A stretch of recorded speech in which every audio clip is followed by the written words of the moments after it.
Hi everyone, in this video we are reviewing grammar fundamentals and we are talking about present simple tense. Present simple tense is used to describe things that happen regularly, and the key word here is regularly. They are habits, routines, or facts. Let's look at some examples. We drink a lot of water every day. The students go to college 4 days a week. Some dogs like to swim. Let's look at the form, and we are going to analyze an affirmative sentence first. When we are talking about the form here, we have to analyze the sentence from the point of view of different type of subjects. To make an affirmative sentence, if your subject is I, we, you, or they, you are going to use a subject and base form of the verb. To make an affirmative sentence where your subject is he, she, or it, we also call it third person singular. You will need to use a subject and add an ending s to a verb. For example, we drink a lot of water. Sam works 4 days a week. As you can see here in the sentence, my subject is plural, so I'm using only base form of the verb. In this sentence, Sam is a third person singular, so I'm using s with the main verb. I teach English grammar. He plays with his dog after work. My subject is I, so I'm using base form here. Here, my subject is third person singular. I'm adding s to the main verb. Let's look at yes/no question forms. And again, we are going to analyze these forms using two different types of subjects. To make a yes/no question where my subject is I, we, you, or they, I need an auxiliary verb do. For example, do you have classes every day?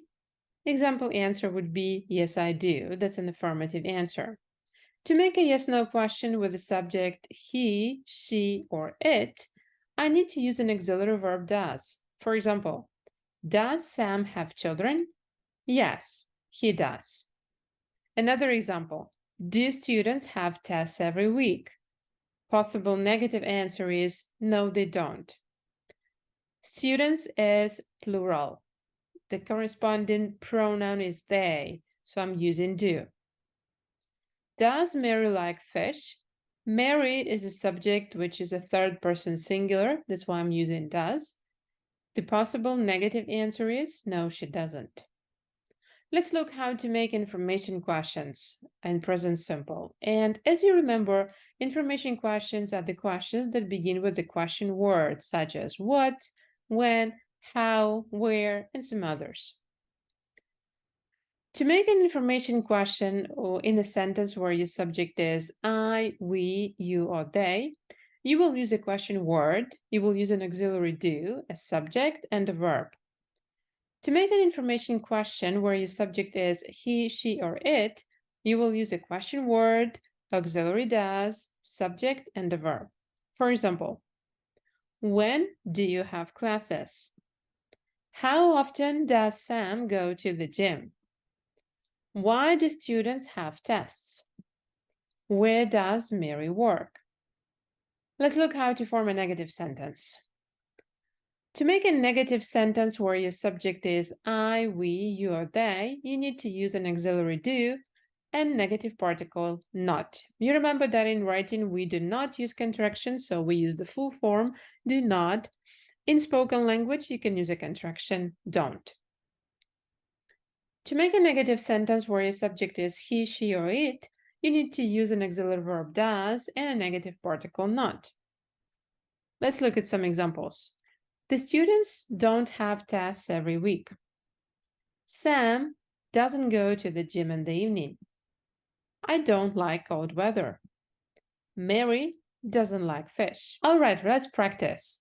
Look at the 5 sentences below and correct the mistakes. There is a mistake in every sentence. Take 2 to 3 minutes to complete the practice task. Okay, let's check.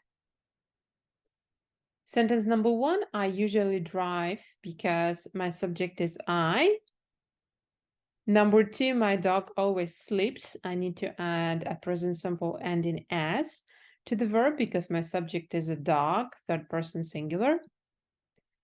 Why do students have so many exams? Subject students is plural. I need to use an auxiliary do. Students don't like exams. Again, plural subject. So the correct auxiliary here is do in the negative sentence don't form. And my teacher comes to class early. I need to use present simple ending s because my subject is teacher. It's a third person singular. Well, I hope the review was useful. If you still have questions about simple present, you can watch the video one more time. And I'm going to make a separate video about the verb to be in the present simple. Thanks for watching, and I'll see you in my class.